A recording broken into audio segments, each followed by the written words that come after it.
encaje el test. En realidad hay muchos más aspectos que uno puede utilizar, pero estas son las más reconocidas, ¿no? A veces la observación participante es vital e importante para ciertos procesos donde se hacen evaluaciones respecto a habilidades y destrezas de personas, pero usualmente no lo utilizamos. Los más conocidos para nosotros serían la entrevista, la encuesta, ¿no? ¿Qué más? El test. Por ejemplo, la entrevista, ¿no? Cuando aplicamos un instrumento de investigación y nosotros preguntamos, ¿no? ¿Cuántos años tiene? ¿Cuál es su ocupación? Bla, bla. ¿Cuántos controles hizo usted? Entonces estamos entrevistando. Tenemos un instrumento de investigación, pero estamos entrevistando. Nosotros preguntamos y las personas responden. En cambio, lo otro es la encuesta, donde básicamente tenemos la encuesta y lo distribuimos, ¿no? A las personas y ellas son las que llenan la encuesta propiamente dicha, ¿no? Entonces, y lo otro es el cuestionario y el otro es la revisión por ejemplo, de historias clínicas, ¿no? Es la técnica de la revisión de las historias clínicas.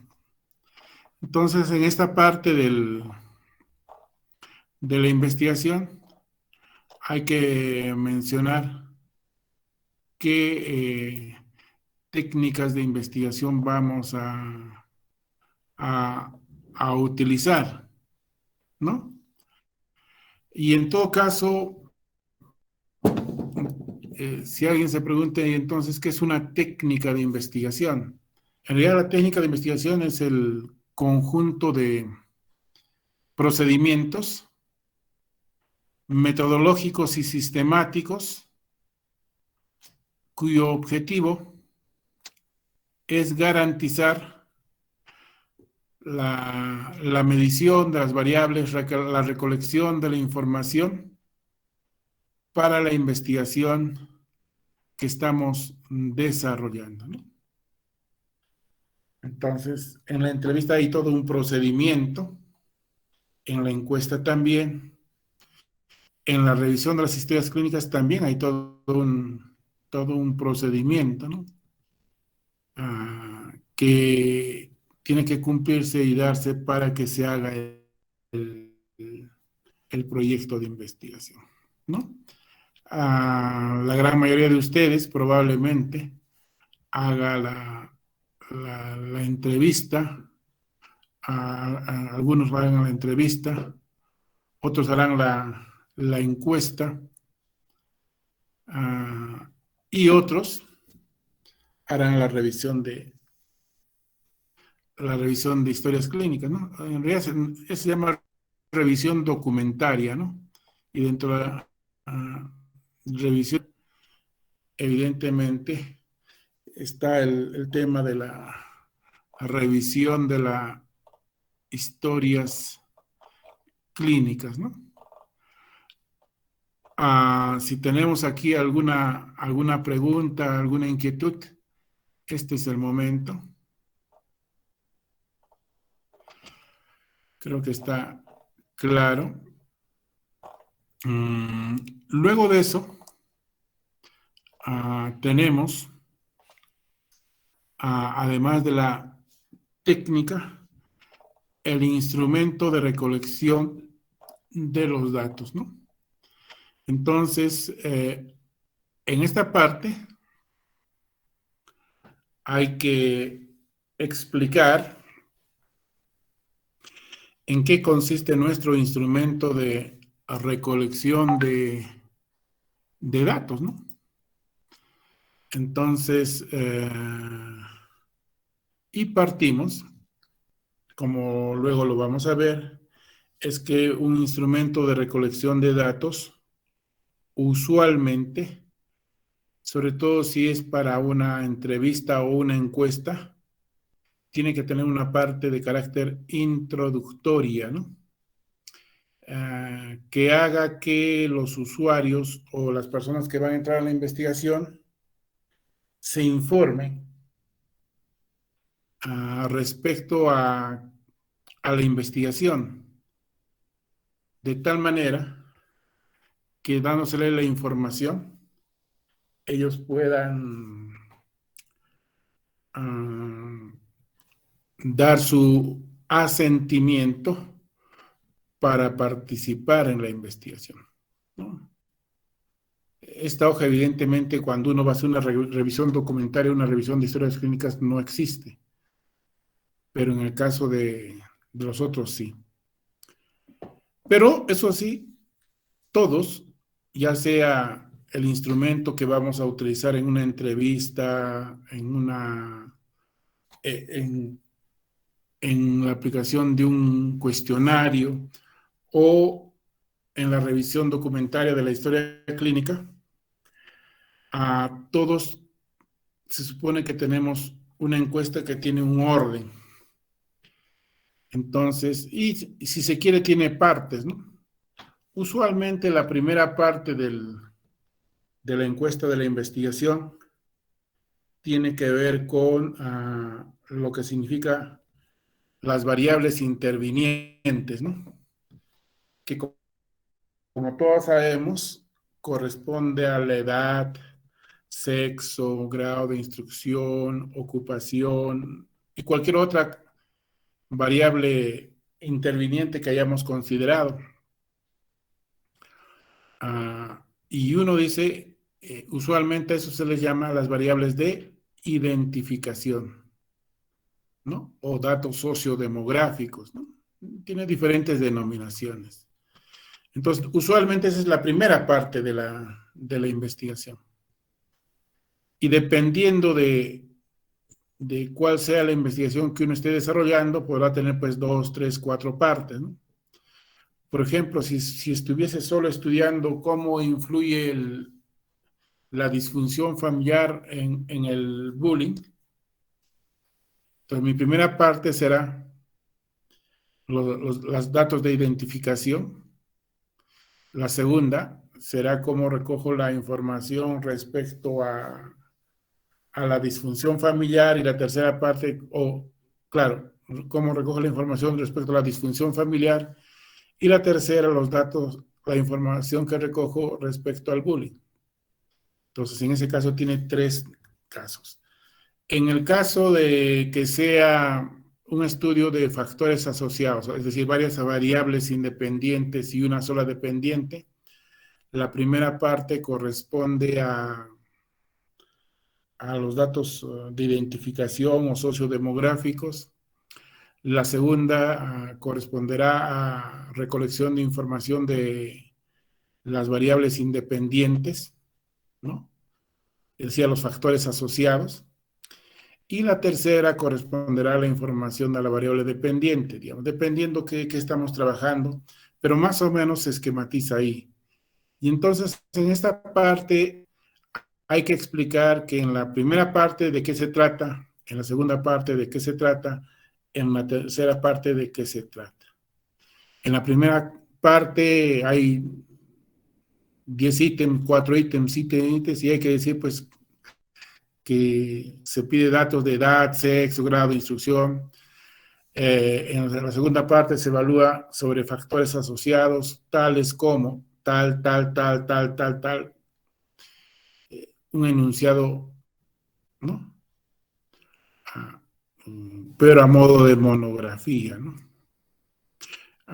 Si en alguna de estas partes estamos utilizando algún test, hay que explicarlo también.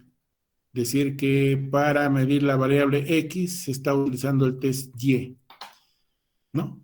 Y luego, en esta parte, hay que explicar en qué consiste el test Y. pero en 2 o 3 párrafos como máximo. En cambio, ese test que vamos a utilizar también lo vamos a hablar en el marco teórico, en lo que es bases teóricas.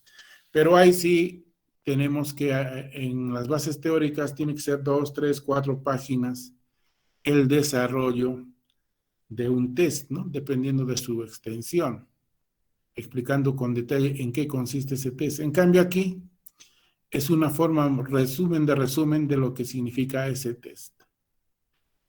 Los que se utilicen, evidentemente. Si no utilizan, no tienen por qué explicar ningún test, ¿no?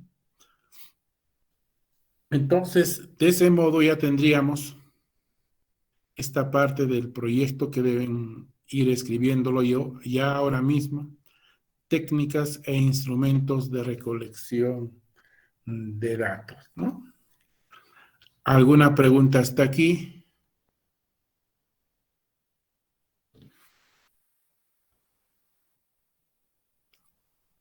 ¿Ninguna? Ok. Entonces, no hay preguntas hasta aquí. Vamos a ver.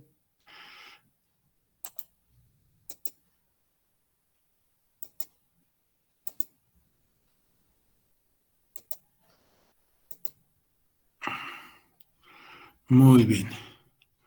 A ver, déjenme ver. Denme unos minutos o un par de minutos. Voy a buscar algo.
Bien, entonces, a modo de ver un ejemplo, les voy a mostrar algo que les he mostrado en las primeras clases de la, de la, de la asignatura respecto a un proyecto de investigación que hicieron alumnos hace 2, 3 semestres atrás, alumnos del curso de metodología de la investigación, y que habían hecho un estudio de factores asociados a la depresión. Y entonces voy a presentar esta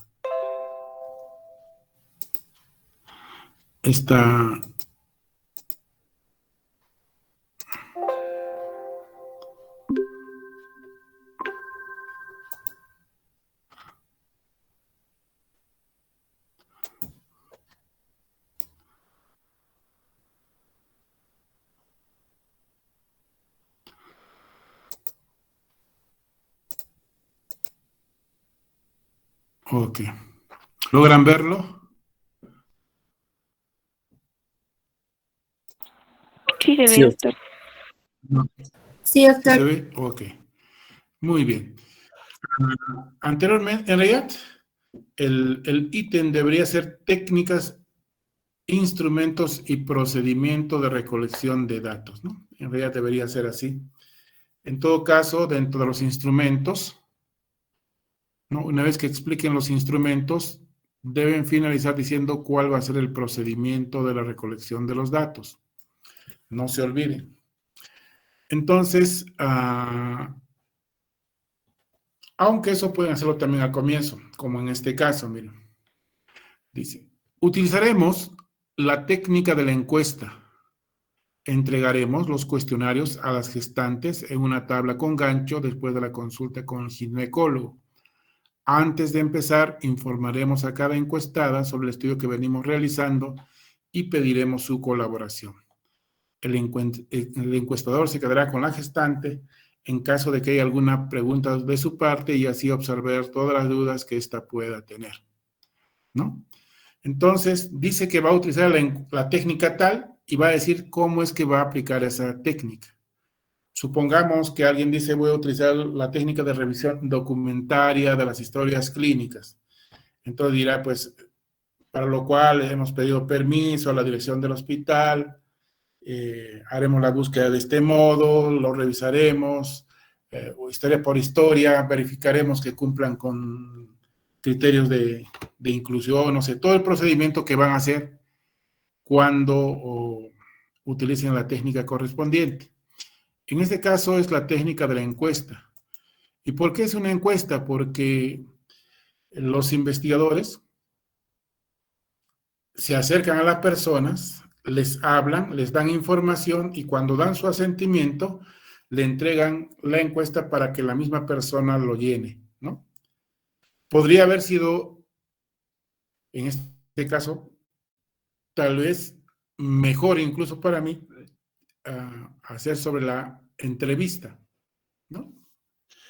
¿Cuántos años tiene? Su embarazo era deseado, no deseado, bla, bla, preguntas. Pero supongo que por cuestiones de tiempo el grupo decidió hacerlo de este modo. Pero hay que escoger siempre la mejor técnica posible. Entonces, eso en cuanto a técnicas, o sea, decir la técnica y cómo es que se va a aplicar la técnica. ¿Alguna pregunta hasta ahí? Ninguna. Luego de eso, vienen los instrumentos, ¿no? En realidad, esto que está aquí no necesariamente está bien. Lo que ocurre es que el grupo dijo, vamos a utilizar algunos test ya conocidos, como el de depresión, de Grafar, etc. En realidad, esa información debería estar dentro, lo que viene después. Bien, pero en todo caso, aquí van a explicar en qué consiste el instrumento. Y a continuación voy a ir al instrumento que ellos tienen. Espero encontrarlo. Wow, no está. No puede ser. Aquí está.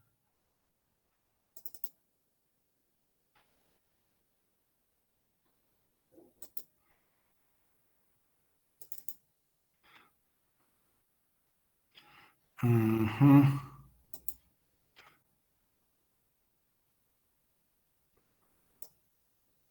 Ok.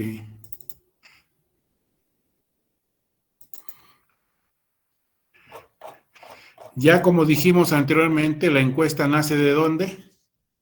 La encuesta nace de la operacionalización de las variables.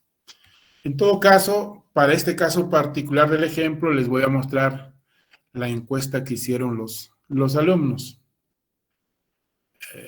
Este ejemplo que les estoy mostrando no es que sea el mejor, otra vez, pero ya está bastante bien o ya está bien. Entonces, lo menos que podrían hacer es algo como esto, ¿no? De hecho, que aquí hay muchas cosas que todavía seguramente que hay que mejorar, lo que sea, pulir, pero no se olviden que son alumnos también de metodología de la investigación, ¿no?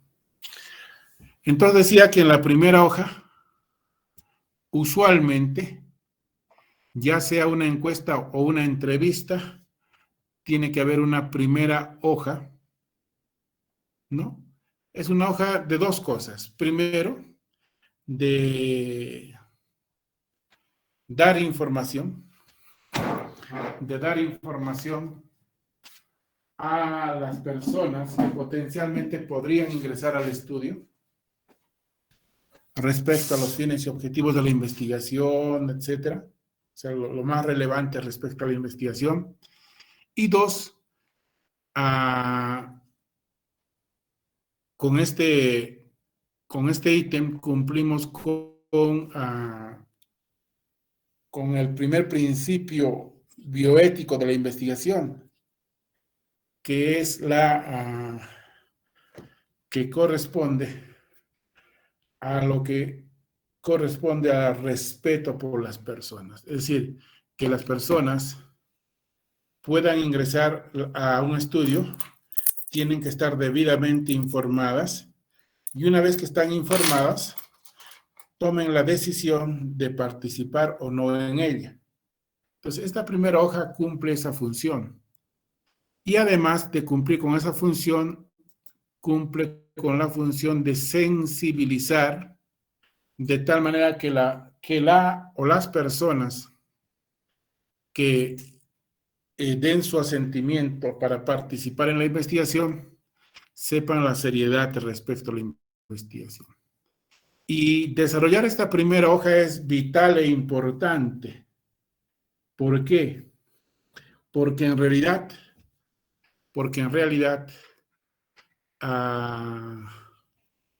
esta primera hoja, además de ser parte del respeto a las personas y darle información, nos da ese background. Yo, terminando la sesión, les voy a alcanzar varios ejemplos. Por ejemplo, en este caso, usualmente, no es que sea recomendable, no se usa gráficas de este tipo, o digamos, pero tampoco está mal, ¿no? Y entonces vamos a ver y vamos a pedir a algunos de ustedes que nos ayuden en la lectura. Luz Margarita.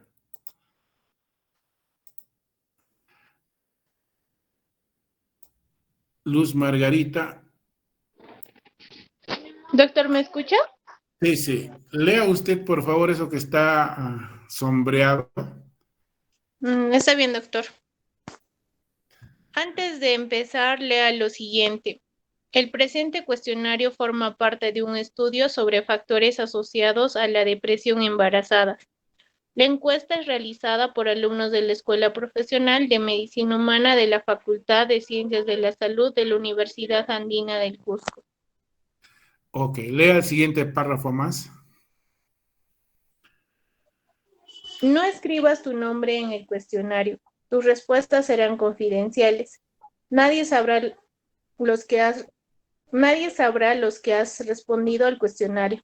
Las preguntas sobre sus antecedentes solamente se utilizarán para describir los tipos de alumnos que responden al cuestionario. La información no se utilizará para averiguar ningún nombre. No se revelará ningún nombre en ningún momento. Ok. Entonces, aquí hay algunos errores. Aquí es los.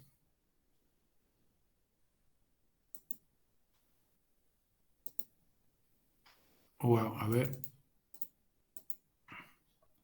Es un PDF. Ok. Muy bien. En realidad aquí hay, vamos a ver.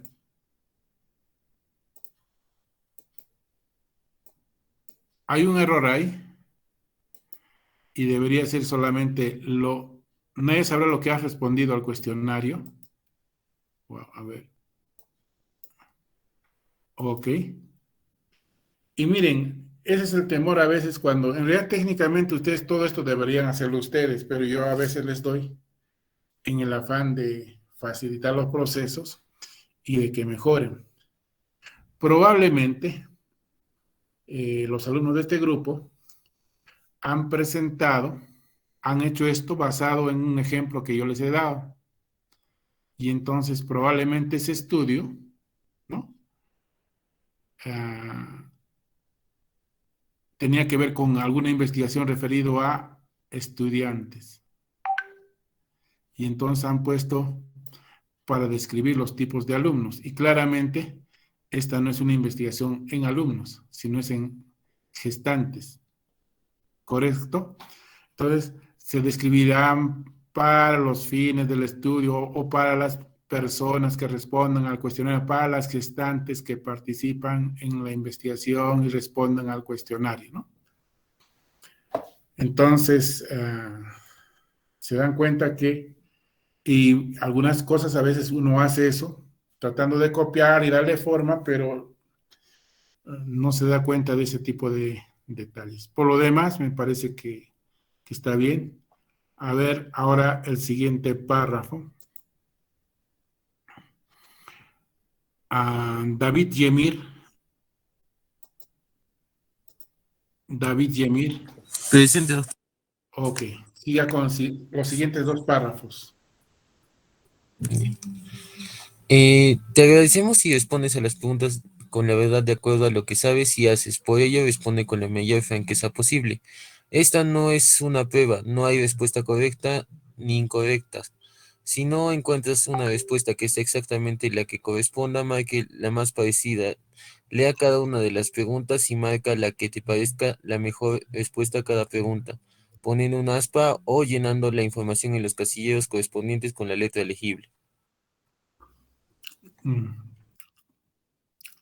Entenderán de la forma como está escrita, es cuando la persona se le entrega y esa persona llena la encuesta.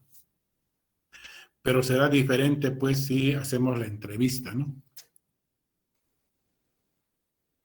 Y esto es cuando se entrega y dice, esperamos que el cuestionario le parezca interesante y si tiene alguna pregunta, levanta la mano y nosotros nos ayudaremos. Otra vez, esto está basado en una investigación porque se supone que han entrado clase por clase y han repartido la encuesta. Entonces hay que redactar lo mismo. Dice, si tiene alguna pregunta, estaré junto a usted para poder tal, y nosotros le ayudaremos, ¿no? Y hay equipo incluso, y si tiene alguna pregunta o hay alguna pregunta que no se entienda, estaremos a su lado y nosotros le ayudaremos. Una cosa así. Pero la idea es que si esto fuese una entrevista, entonces tiene que adecuarse la forma como está esto para una entrevista. ¿Cuál es la idea? Supongamos que yo voy a hacer una investigación sobre satisfacción del usuario de los pacientes que acuden al servicio de emergencia del hospital regional.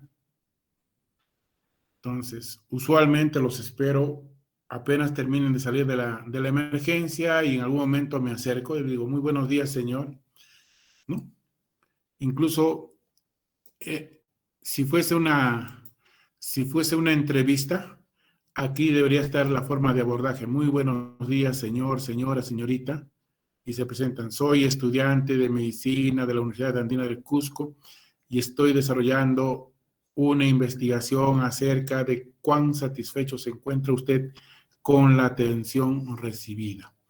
El objetivo de la investigación es poder saber, bla, bla, o sea, uno le da la información, ¿no? Entonces, todo lo que uno le va a hablar, porque es una entrevista, está escrito aquí. Y decirle lo mismo, ¿no? Que no hay preguntas buenas ni malas, todas las preguntas valen, bla, bla, lo que corresponda, ¿no? Hay que adecuarlo al tipo de a la investigación también. Entonces, se supone que cuando yo tengo aquí todo escrito, tengo mi tablero y cada vez que me acerco a un sujeto de investigación, le hablo de lo mismo. Muy buenos días, señor, señora, soy estudiante de medicina, estamos haciendo una investigación acerca de qué tan bien lo atienden aquí en el hospital, en el servicio de emergencia. El objetivo de la presente investigación, ¿no? Esta va a ser anónima, solamente sirve para esto, pero eso sí, los resultados serán alcanzados a las autoridades para que ellos puedan tomar las consideraciones del caso. No se olvide, esta es una encuesta anónima, nadie va a saber que usted respondió la... Entonces, por eso les voy a mandar varios ejemplos para que ustedes lo adecúen a lo que van a hacer ustedes. Es como... ¿han visto la película Sumare, no? ¿Sí? Ok, cuando vende las aspiradoras, ¿no? El chico que está ahí, lo parodian evidentemente, pero usualmente, ¿no? Esa parte de la aspiradora Duster, Buster, bla, bla, o sea, habla lo mismo. Y si se habrá dado cuenta, hace un tiempo aparecieron unos muchachos que en las calles vendían cosas, usualmente que venían de la China, y estaban con sus ternitos y con sus corbatitas, y tenían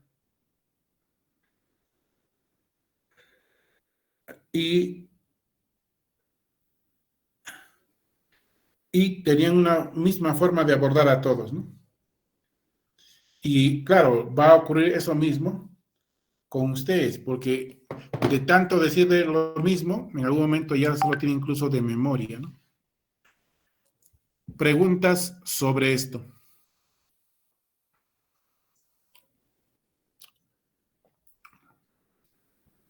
Doctor, en el caso Dígame. de, en el caso de que, doctor, buenas noches, en el caso de que solo hagamos revisión de historias clínicas, No, tenemos que poner alguna introducción también, ¿así?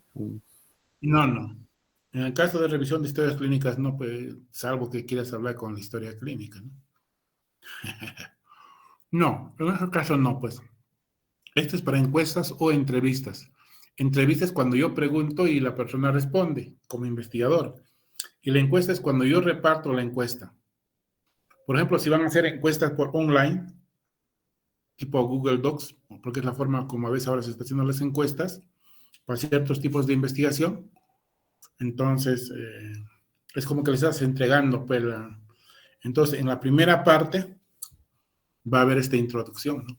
En el Google Form, en el Google Docs. Pero cuando es revisión de historias clínicas, no hay esta primera parte.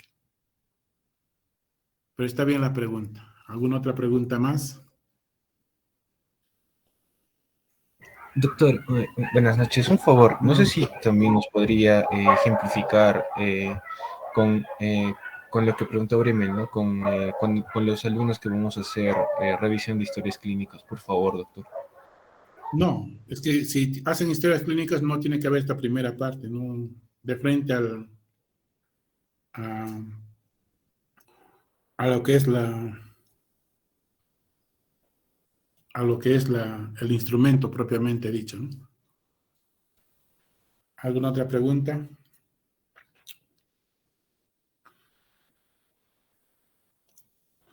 Ok. Doctor, una pregunta. Sí, dígame. Disculpe. ¿Se puede utilizar tanto como encuestas y también revisión de historias clínicas a la vez? Sí, depende del tipo de investigación que estés haciendo, sobre todo si son prospectivos, ¿no? Ya, doctor. Muchas gracias. Claro, por ejemplo, en casos y controles puede ser retrospectivos basados en historias clínicas, ¿correcto? Pero un prospectivo puede ser las dos cosas, ¿sí o no? O sea, el paciente está en la cama, tiene tal daño, tal enfermedad, es mi caso, yo le pregunto a él. Y tal vez alguna de las informaciones que requiero de esa persona, los voy a sacar de la historia clínica, por ejemplo, los resultados de laboratorio, ¿no? Pero ese tipo de estudios prospectivos son mejores que los retrospectivos. Idealmente nos gustaría que ustedes hagan prospectivos, ¿no? Pero ya esa es una decisión que ustedes tomarán. Usualmente gran parte de los estudios que se publican, casos controles a veces son retrospectivos, ¿no? Sobre todo en nuestros países como Perú, ¿no? Pero tienen menos peso, pues, ¿no? porque a veces la información no siempre está completa o no es la más fidedigna, porque la historia nunca fue hecha pensando en que iba a haber una investigación. Y diferentes personas llenaron las historias con las variables que queremos investigar. ¿Más preguntas? Doctor, tengo una consulta. Entonces, ¿un estudio de casos y controles puede ser de forma prospectiva? Claro. Supongamos que quiero saber los factores asociados ahí vamos a ver, a la no adherencia no, ahí vamos a ver. Déjame un mejor ejemplo ahí. Wow. Ahí. Vamos a ver. Los factores asociados a la prematuridad. Ya está.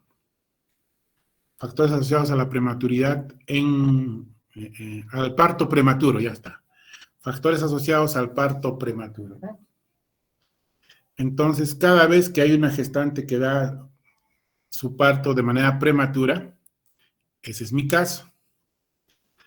Y luego tengo que buscar ese mismo día su control. ¿Correcto? Entonces, a lo largo de 3, 6 meses, puedo ubicar todos los días a los casos. Y simultáneamente ese mismo día ubico a sus controles. Se supone que el caso es una gestante que tiene parto prematuro y el control es una gestante que tiene un parto a término. ¿Sí? Y entonces a esa gestante le pregunto cuántos controles tuvo, si el embarazo era deseado, cuántos hijos tiene, bla, bla. Esa persona directamente, a pesar de que esa es la información que está en la historia, yo la estoy llenando. Incluso con fines de control, alguna información podría revisarlo en la historia clínica. Entonces, cada vez que hay un prematuro, entonces, por ejemplo, si voy a hacer eso, voy a tratar de hacer mi primera rotación en ginecobstetricia. Por ejemplo, el internado. ¿Para qué? Para que ya me conozcan las personas que trabajan ahí, entablo cierta amistad. Y siempre en ese grupo hay alguien que son los permanentes, ¿no? O sea, las personas que están todos los días, ¿no? Que son el personal permanente. Entonces, incluso no necesariamente puede ser la obstetriz o la enfermera, puede ser un personal técnico, ¿no? Total, ella va a escuchar que ese parto era prematuro o no era prematuro, ¿no? Ya conocen. Incluso cada vez que hay una gestante que ha tenido un parto prematuro, me puede mandar un mensaje de texto. Hay un caso. O yo estando en el hospital todos los días en las noches voy a ver y reviso las historias si hay un parto prematuro. Al día de hoy hubo 2, voy acumulando 2 casos. Mañana no hay ninguno, pasado hay 3. Entonces voy acumulando. ¿Se dan cuenta? Pero tiene una ventaja, que yo mismo estoy recolectando la información, hay un solo criterio de medición de las variables y no como cuando yo reviso historias clínicas. ¿Alguna otra pregunta? Gracias, doctor. Ok, muy bien. Entonces, miren, para los que van a hacer encuestas o entrevistas, esta hoja es vital e importante. ¿Qué cosas no hay en nuestro esquema, en nuestro proyecto de investigación que han hecho en metodología? A ver, acuérdense, ¿qué ítem no hay? Y es algo que tiene que corregirse. ¿Alguien me dice? Un punto sobre la nota del examen final.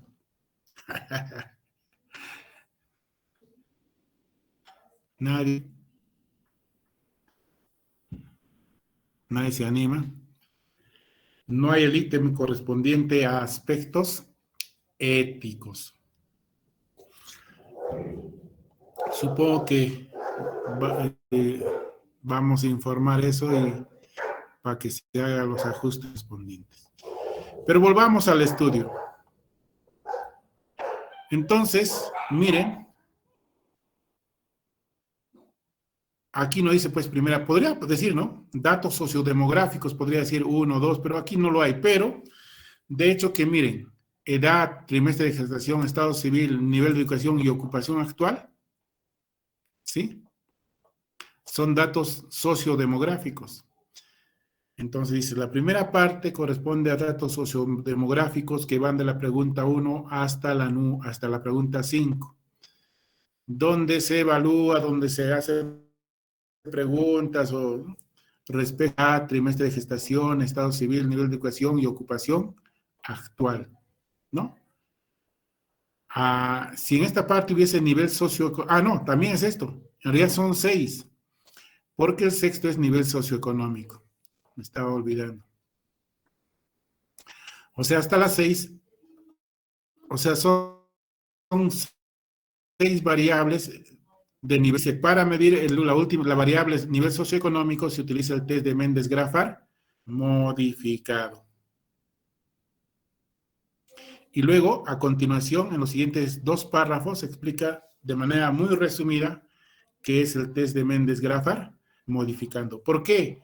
Porque estás explicando en qué consiste el instrumento de la investigación. ¿Sí? Instrumento de recolección de datos, ¿no? Entonces, alguien dirá, pero eso, ¿para qué tanta cosa, etcétera? Sin ninguna publicación científica. No confundas publicación científica, una revista, con un trabajo de carácter académico. Eso es lo que no entienden muchos médicos que son aficionados a la investigación y consideran, pues, que a veces se pide, o entre comillas, se exige mucho, ¿no?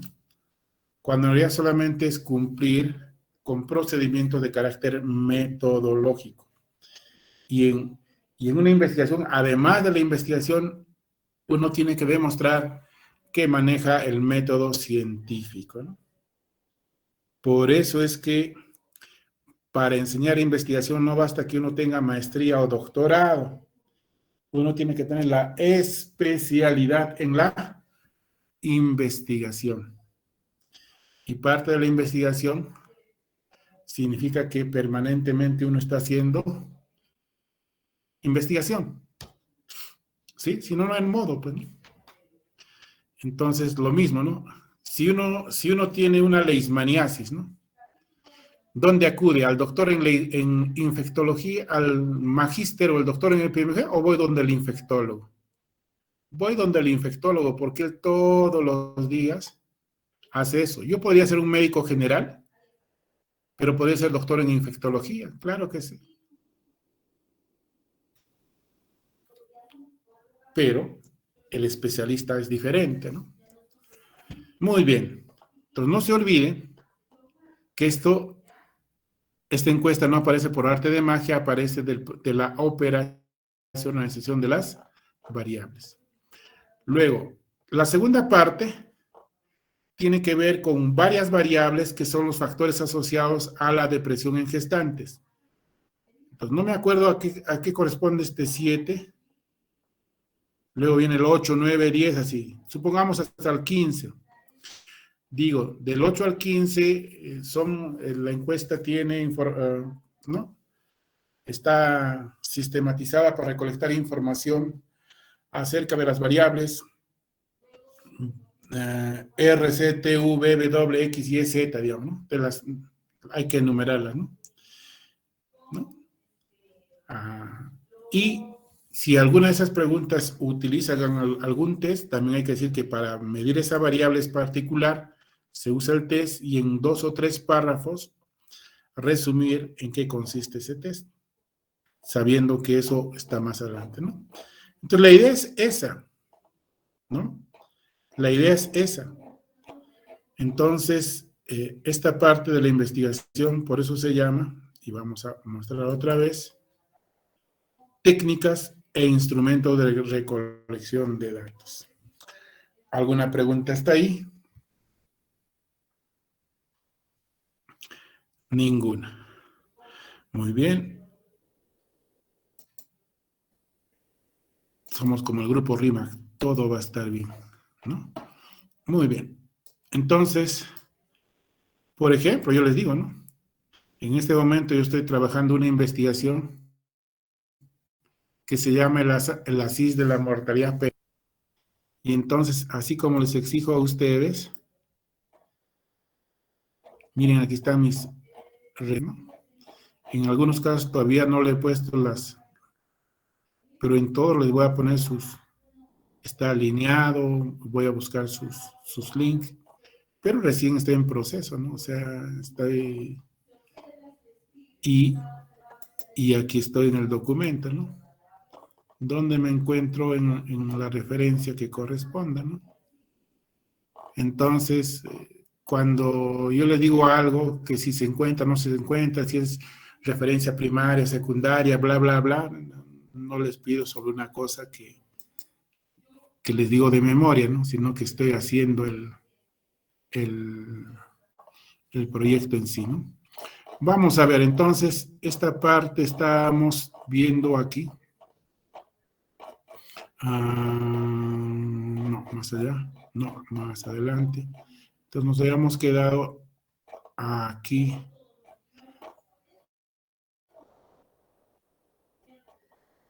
Ya. Entonces, ahora les voy a mostrar la validación del instrumento, ¿no?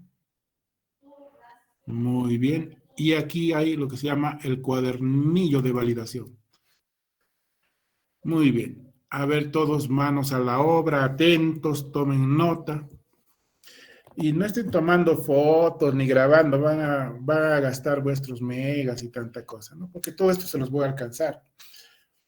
Lo que sí quiero es que escuchen lo que vamos a hablar, las indicaciones que vamos a dar.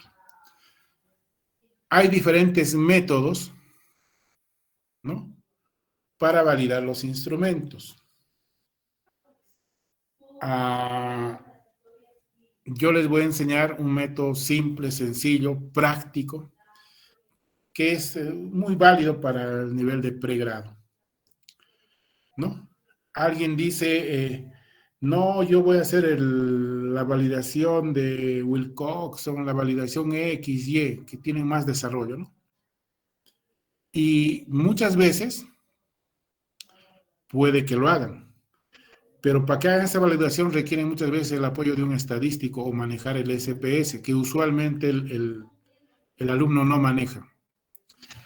Y entonces, ¿cómo es que supuestamente ese alumno ha validado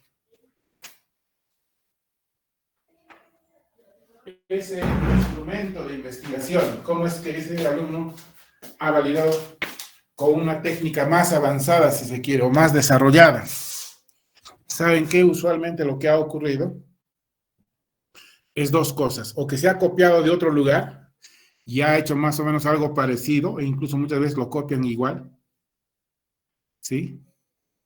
O lo hacen, pero lo hacen mal, porque no manejan el método ni todo el proceso estadístico de hacer esa validación, ¿sí? Entonces, cuando hay algún alumno que me presenta algo, yo dudo, ¿no? ¿Y por qué? Porque usualmente o lo ha hecho mal, porque no entiende bien todo el procedimiento, ¿no? Y entonces el procedimiento no está bien, o se ha copiado, así de simple, ¿no? O sea, no hay otra cosa. Es como que hay algunos alumnos, y me olvidé la otra vez, me plantean hipótesis nula y alterna, ¿no? Y de los que me están escuchando saben a quiénes me estoy refiriendo, que han presentado en su proyecto hipótesis nula y alterna, ¿no? Primero, si van a plantear no hay problema, pero tienen que manejar el concepto. No lo que piensan o no lo que algún profesor le dijo, lo que escuchó, etcétera. Sino tiene que dominar el tema, qué es una hipótesis, qué es hipótesis científica, qué es hipótesis nula y qué es hipótesis alterna. Y recordar que las hipótesis, o sea, las hipótesis exactamente más válidas son las hipótesis específicas, no la hipótesis general. La hipótesis general es una suma de las hipótesis específicas. Por lo tanto, si yo en mi investigación planteé 4 hipótesis específicas, debería tener 4 hipótesis científicas nulas y alternas. ¿Sí? Por ejemplo, en ese caso, los alumnos solo han presentado nula y alterna, y creo que solamente para el general, ¿correcto? Y cuando uno lee la hipótesis está mal planteada, ¿no? Entonces, y eso es lo que la gran mayoría de alumnos le queda, no sé por qué, pero piensan que la nula es que diga que no hay relación y la alterna diga que sí hay relación. Y así lo han escrito quienes han hecho hipótesis y pueden participar si consideran necesario para hacer las preguntas. Entonces, habíamos dicho en clases que usualmente en investigación en medicina utilizamos hipótesis científica, hipótesis de investigación científica. Y la hipótesis de investigación científica diría que sí hay relación o que no hay relación. La nula es lo contrario de la hipótesis científica. Y la alterna es una tercera diferente a la científica y a la alterna. ¿Sí? Entonces, si van a persistir, me parece muy bien.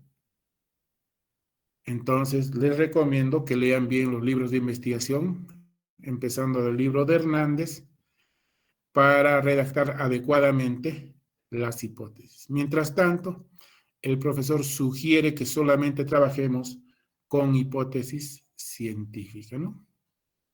Tal vez por ahí alguien piensa que porque plantean nula, alterna y tiene más valor, no. Usualmente es algo que no se maneja en investigación en medicina, ¿no? Pero quieren hacerlo, no hay ningún problema, también está en la libertad, pero planteen adecuadamente las hipótesis.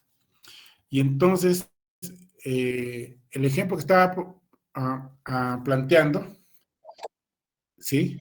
Sí, dígame. Sí.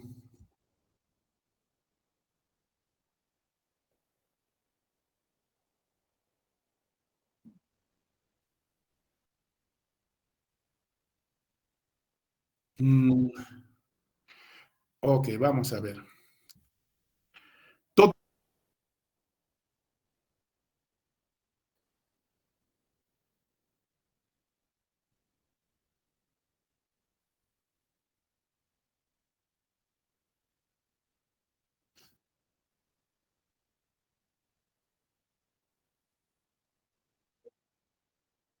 ok. No sé con qué especialistas habrás hablado. Me gustaría saber, pero me lo dice por interno, ¿sí? Para ver si realmente es un especialista en investigación, ¿correcto? Y 2, lo único que pido es que lean bien el libro de Hernández o de cualquiera y vean qué es una hipótesis científica, qué es una nula y es una alterna. Eso es 1, para que sepan exactamente qué deben colocar en cada cosa. 2, es un consenso en los investigadores y en los especialistas en investigación que todos los tipos de estudios, incluyendo las descriptivas, ¿no? Deban tener hipótesis, ¿sí?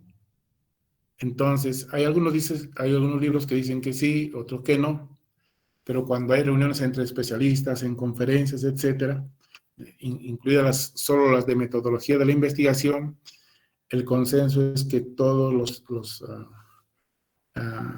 todos los tipos de investigación deben tener hipótesis, no deberían, deben tener, o podrían, no, deben tener. Entonces, por ejemplo, si yo digo, el Perú es maravilloso, ¿sí? Esa es mi hipótesis, y es descriptiva, ¿no? Entonces, a lo largo de la investigación tengo que demostrar por qué digo que el Perú es maravilloso, ¿sí? Entonces, el profesor sugiere que en cada uno de estos casos, independientemente del tipo de investigación, siempre tiene que haber una hipótesis. El profesor, ¿no? Digamos,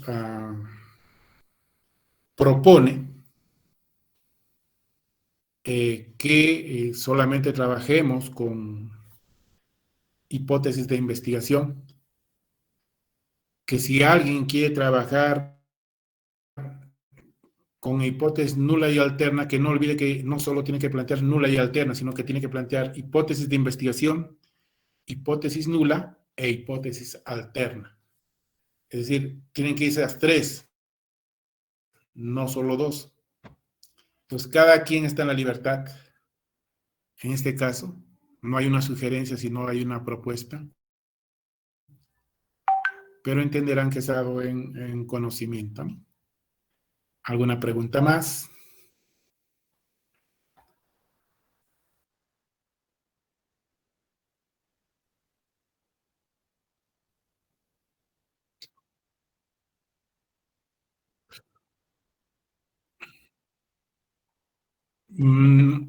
Vamos a ver. El profesor da una pauta, ¿sí? Y todos tienen que cumplir la pauta. Entonces, el profesor sugiere que coloque la hipótesis del modo que usted considere, pero tiene que colocarla, porque es la pauta que coloca el profesor, ¿sí? ¿Estamos de acuerdo, Eric?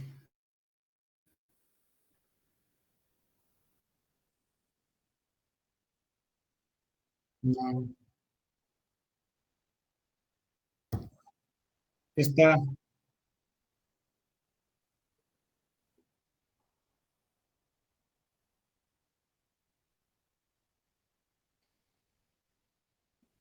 claro, pero ¿de qué trabajos de investigación? De tesis, que usualmente lo hacen alumnos de pregrado o de maestría que no necesariamente manejan la metodología de la investigación, ¿no? Es igual, por ejemplo, de que en muchas de las investigaciones de edad, sexo, grado, instrucción, etcétera, son variables independientes, ¿o no? ¿Sí? En tesis doctorales vas a encontrar que edad, sexo, grado de instrucción son variables, y eso no significa que esté bien hecho, ¿no? Para ello tendrías que llevar un curso que se llama Epidemiología Analítica, que se dicta en solo un semestre, y hay 3 clases sobre causalidad, y ahí explicamos por qué edad, sexo, grado de instrucción son variables intervinientes o variables confusoras. Claro, en el pregrado no tengo el tiempo para dar las 3 clases sobre causalidad, ¿no? Las 3 clases sobre causalidad. Entonces, por eso es que explicamos y decimos, estas variables no pueden ser consideradas variables de investigación independientes, sino son variables intervinientes. Y podrías decirme lo mismo. He visto tesis doctorales de la Universidad de Harvard donde eso está como tal. Yo me refiero al concepto mismo de lo que es ese tipo de variables, donde edad, sexo, grado de instrucción no se consideran factores de riesgo o factores asociados. Y estos factores de riesgo pueden ser causales y no causales, sino que son considerados marcadores de riesgo. Hoy ya estamos haciendo una introducción al tema de causalidad, pero no hay espacio más para eso. ¿Se entendió, verdad, Eric? Oh, muy bien, ¿no? Entonces, cuando usted quiera alguna cosa, al especialista. ¿Sí? Muy bien. No alguien que ha hecho una maestría o doctorado, no es especialista. Esa persona se ha formado para hacer investigación y para hacer docencia. ¿Sí?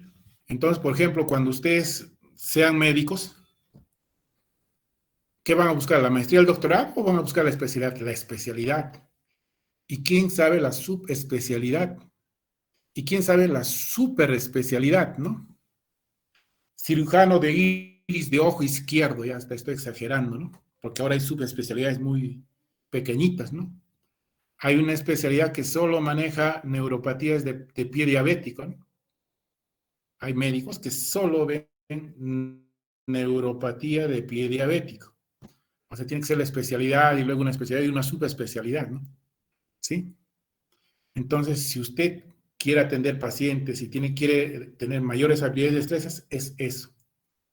Pero, por ejemplo, si a ustedes, a alguno de ustedes les gusta hacer docencia e investigación, haga su maestría, haga su doctorado. Pero si de pronto lo que usted va a hacer no es nada de eso, porque en realidad ni le gusta enseñar por X cosas, ¿no? Porque piensa que no es lo suyo, no tiene las habilidades o lo que fuese, pues, ¿no? ¿Para qué estudia una maestría o un doctorado? Entonces, claro, muchas veces la gente estudia maestría, doctorado, porque es a veces un poco la moda, ¿no? Este ya tiene maestría, este ya tiene doctorado y no. Pero si yo solamente voy a ver a pacientes y me apasiona ese mundo, fabuloso. Pero si además de eso me gusta la docencia, podría ser una maestría, podría ser un doctorado. Pero si me voy a dedicar netamente a mi actividad asistencial y eso es lo que quiero y amo, ¿para qué hago una maestría o un doctorado? No tiene mucho sentido, ¿no? Muy bien, interesante la conversación, podríamos seguir, pero me estoy desviando. Entonces, y no se trata de ser, sino cumplir con las disposiciones y patrones de calificación para todos, ¿no? Muy bien, entonces, técnicas e instrumentos de recolección de datos. Y todo ha partido de que les iba a enseñar un método de validación del instrumento, ¿no? Entonces, en muchas cosas digo sugiero y ustedes ya saben a qué se refiere. Aquí el profesor, en realidad sugiero, pero si en este caso hubiese alguien que utilice otro método, no hay ningún problema. Hay métodos más desarrollados, más avanzados, y métodos que validan el instrumento pregunta por pregunta, ¿no? Entonces, bajo esa circunstancia, podrían optar. En todo caso, más que una sugerencia, esta es una propuesta, ¿no? Pero, cuando hay esas circunstancias, yo se los digo. Y lo que se hace es seguir todo un procedimiento que permita que personas que tienen experiencia, ¿no? Que tengan mucha experiencia, puedan darnos su opinión, puedan lo que se llama validar el instrumento de investigación. ¿Y qué deberíamos entender como validez de un instrumento de investigación? Digamos, podríamos entender como validez de un instrumento de investigación como el grado en que un instrumento mide lo que debe medir. El grado en que un instrumento mide lo que pretende medir. Y esa es la validez del instrumento, ¿no? ¿Cómo validar? Hay varias formas. La que le vamos a explicar es una de ellas. Y la idea es que a partir de que especialistas de investigación en el tema que vamos a tratar revisen nuestro proyecto, sobre todo las partes más importantes, por ejemplo, la fundamentación del problema, el problema general, los objetivos, las variables de investigación, y luego también ellos revisen ya el instrumento de investigación, ya sea un cuestionario, encuesta o para la recolección de datos de una historia clínica. Y una vez que estas personas especialistas en el tema hayan revisado, nos digan si realmente ese instrumento que hemos preparado pretende medir lo que espera alcanzar al finalizar la investigación, es decir, si la forma como vamos a medir nos va a permitir alcanzar los objetivos planteados en la investigación. Entonces, para lo cual, primero hay que seleccionar a los expertos, a los especialistas, ¿no? Entonces, dependiendo del tema, habrá que evaluar quiénes van a hacer.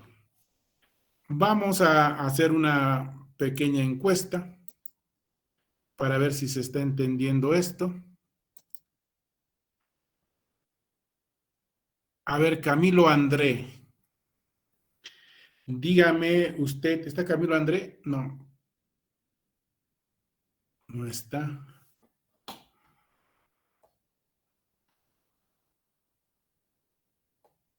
Fiorella Lara. Doctor, buenas noches. Buenas noches, Fiorella. Dígame su título de investigación y en base a eso, ¿qué tipo de especialistas o expertos usted podría escoger? Y si en algún caso particular usted podría darme incluso algún nombre.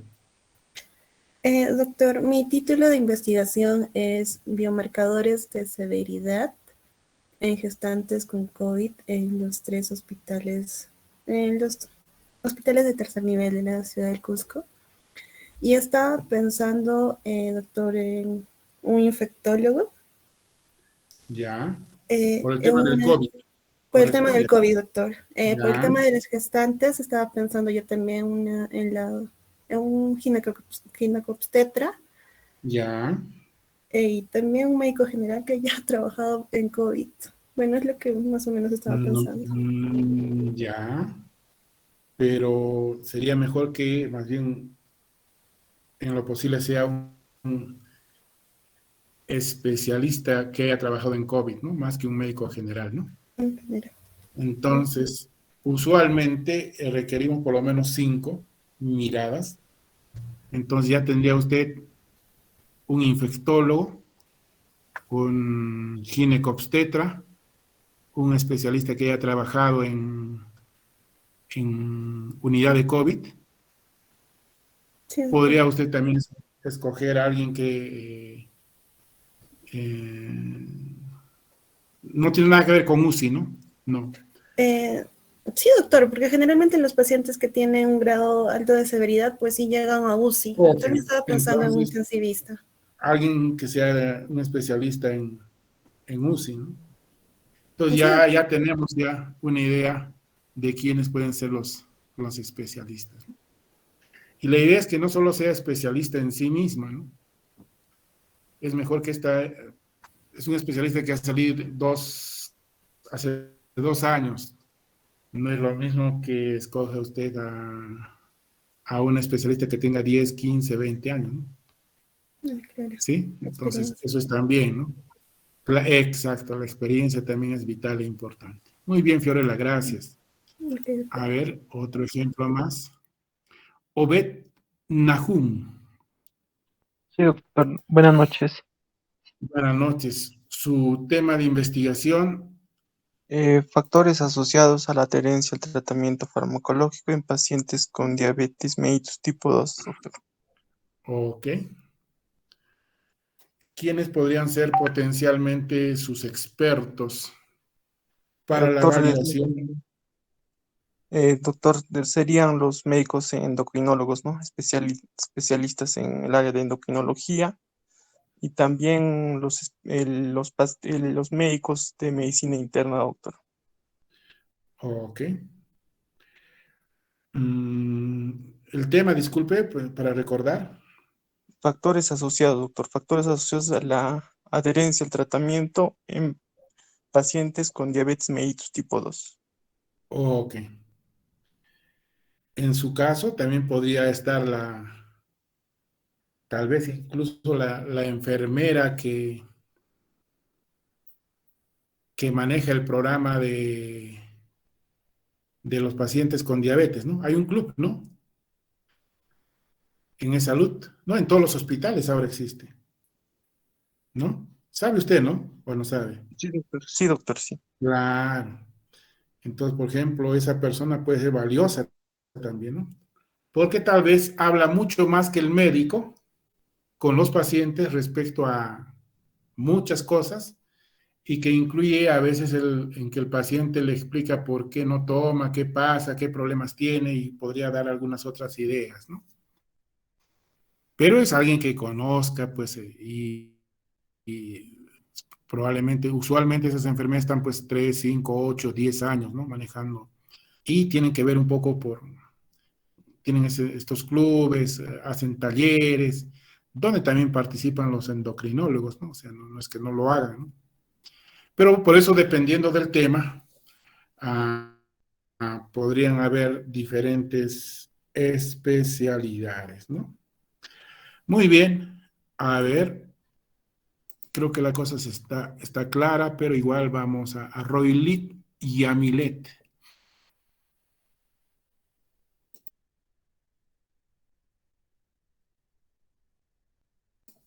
No está Roilit y Amilet. Claro, esas cosas son a veces las que no puede controlar el profesor, ¿no? Porque pueden estar supuestamente en clases, Doctor, pero pueden decir cualquier doctor, cosa, ¿no? mi audio Sí. está medio lento. Ok, Sí, a doctor, sí ver, estoy presente. ya díganlo. Le escuchamos. La misma pregunta. Doctor, Sí, le escucho. doctor, ¿puede volver a Dígame, repetir la pregunta? ya ve. Hemos preguntado 2, 3 veces y entonces Roylit no estaba escuchando porque para empezar tal vez la comunicación no está buena o tal vez La estaba haciendo escucho cualquier otra entrecortado. cosa. Ok, por eso estoy diciendo, ¿no? Voy a ponerme en ambas situaciones, ¿no? Ya el alumno sabrá en qué está. Entonces Roylit le preguntaba, y parece que está en la calle, ¿no? Pero bueno, no hay problema.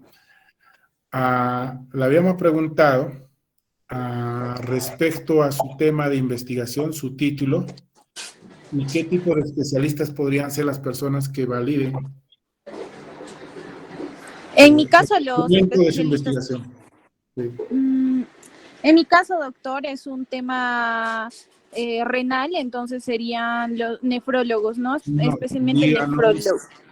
díganos el título de su investigación y luego nos diría qué tipo de especialistas, ¿no? Ya, doctor. Mi título es Factores asociados a insuficiencia renal crónica en 3 centros de salud, que es el Hospital Regional Antonio Lorena y Clínica Sencus de la ciudad del Cusco en el periodo 2021, ¿no? Entonces, mis especialistas serían relativamente nefrólogos, ¿no?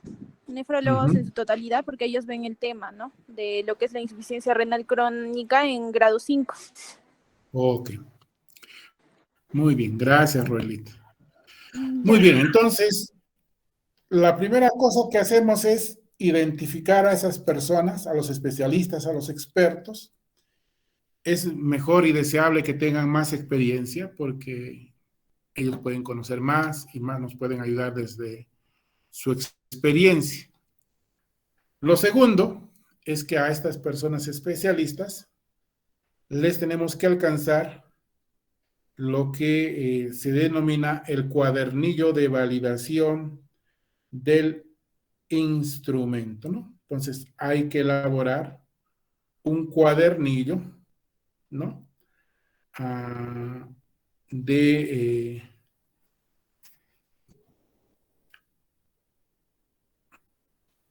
De validación.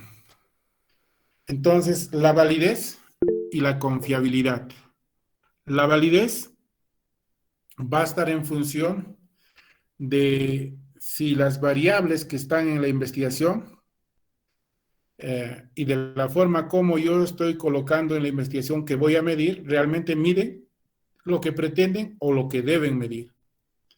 Y la confiabilidad tiene que ver ya con la coherencia y consistencia a partir de la opinión que nos da los expertos y la calificación que le hace al instrumento, así como las sugerencias que plantea o hace el investigador respecto al instrumento que estamos alcanzando.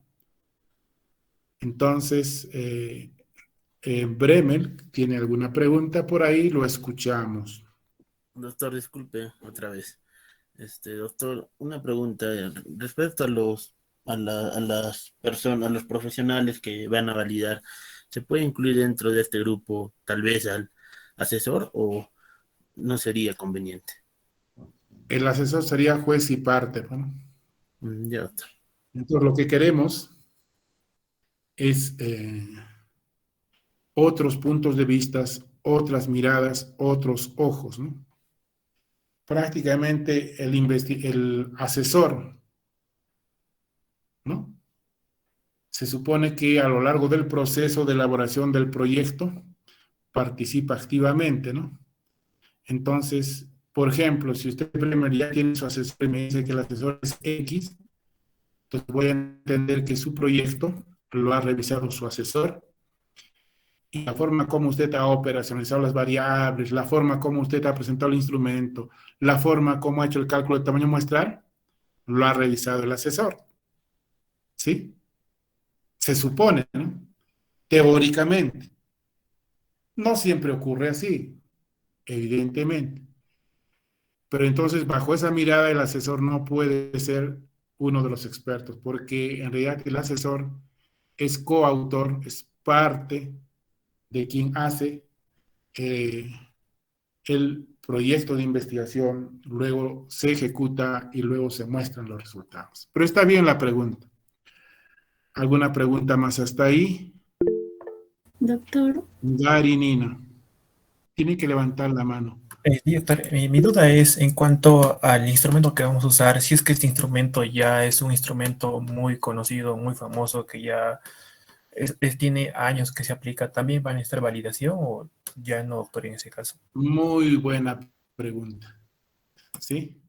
Por ejemplo, Gary, ¿y qué va a estudiar usted? La influencia de la ansiedad en el sobrepeso y la obesidad en estudiantes de medicina de la Universidad Andina del Cusco 2022. Ok, influencia del sobrepeso y obesidad en... No, influencia de la ansiedad en el sobrepeso y la obesidad. Ansiedad y su relación con el sobrepeso y la obesidad. A ver, dame un momentito.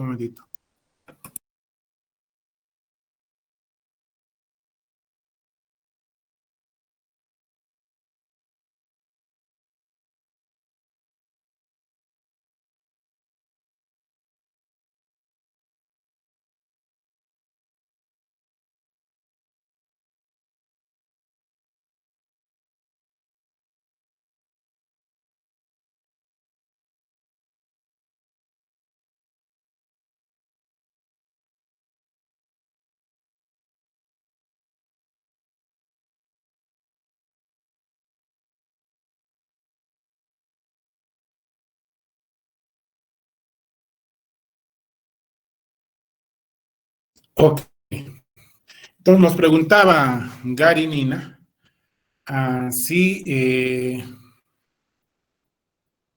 hay test que ya están validados, de hecho están recontra validados.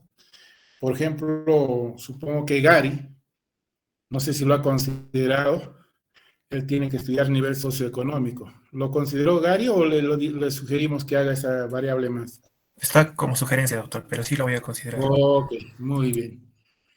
Entonces, es el mejor ejemplo, por ejemplo, ¿no? O sea, de por qué hay que validar. Vamos a ver, sobrepeso y obesidad tienen métodos o técnicas para medirlas. Tiene por otra parte lo que es ansiedad. ¿Qué test de ansiedad va a utilizar Gary? El test de AMAS sé que es para estudiantes. universitarios. Ok, muy bien. ¿Y usted va a ser en estudiantes universitarios? Sí, doctor, en estudiantes de medicina. Ok, muy bien. Y tiene variables intervinientes. Entonces, a pesar de que el caso de Gary no es lo más usual, porque en el caso de él es muy puntual la investigación, la investigación requiere ser revisada, el instrumento. ¿Por qué? Porque, por ejemplo, él no ha considerado una variable vital e importante como nivel socioeconómico. ¿Sí? ¿Y quién le puede hablar de esto? Un especialista o un experto en el tema. Es más, le hemos sugerido, me parece, que puede evaluar otras variables que puedan ser de importancia, ¿no? Por ejemplo, procedencia o dónde está. No sé si en ese proceso requiere que haya también como variable interviniente la actividad física, por ejemplo, porque la actividad física podría estar al medio como variable interviniente entre ansiedad y sobrepeso y obesidad, ¿sí? Que Gary no lo está viendo. O sea, él se centró netamente en esto. Y a pesar que tal vez algunos de los estudios que él ha revisado sí consideran esas variables, para empezar, nivel socioeconómico, pero que él tal vez no le ha prestado atención o ha considerado que no es necesario. Pero alguien que conoce el tema le dice, sabes que no puedes dejar de estudiar nivel socioeconómico. Entonces el especialista no le va a decir, oye, hay otra forma de medir sobrepeso, obesidad, es la que ya conocemos. O la densidad, que es un test que se supone que está adecuadamente validado, ¿no? Por ejemplo, no conozco de ese test que refiere Gary. Hay otros test de ansiedad que están adecuadamente validados, reconocidos.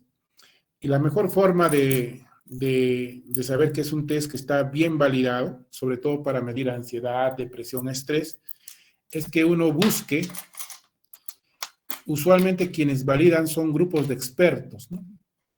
Hay que dudar si esos tests lo ha validado una persona en particular.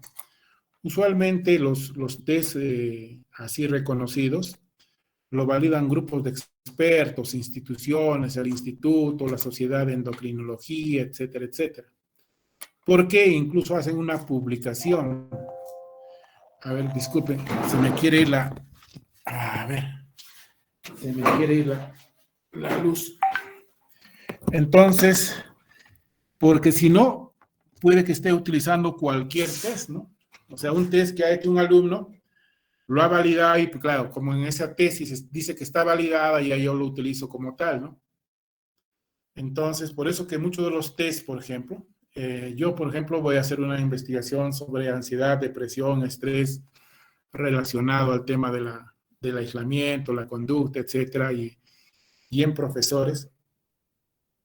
Entonces, he buscado un test que lo ha hecho un grupo de expertos y que no solo eso, es un test que lo han hecho en Londres y que incluso lo han vuelto a validar en Lima a través de un instituto de investigación de la Cayetano Heredia.